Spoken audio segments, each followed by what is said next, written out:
Arya Perdana dan Komandan Kodim Makassar Letkol Infranki Susanto. Ketiganya sepanggung mereka membuat suasana CFD tepat di depan Monumen Mandala sangat cair dan ceria. Munafri, Arya, dan Franky menyanyikan lagu berjudul Gadisku yang dipopulerkan trio Libels.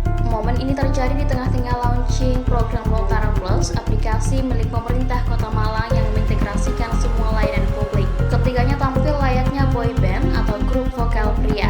Pejabat teras Kota Makassar ini bernyanyi dengan gaya masing-masing. Lirik demi lirik lagu dilafalkan begitu jelas, seolah membawa pikiran penonton kembali ke era 90-an. Alunan musik secara langsung membawa pendengar ikut bersorak dan mengayungkan tangan. Tiga pejabat ini tampil sangat sederhana, tidak ada pangkat atau atribut yang melekat di pakaiannya.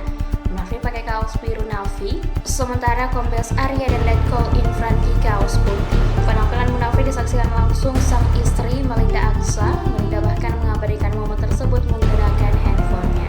Keseruan ini juga disaksikan oleh seluruh pejabat lingkup Pemkot Makassar, termasuk masyarakat yang beraktivitas di CFD Jalan Jenderal Sudirman. Download Tribun X sekarang, menghadirkan lokal menjadi Indonesia.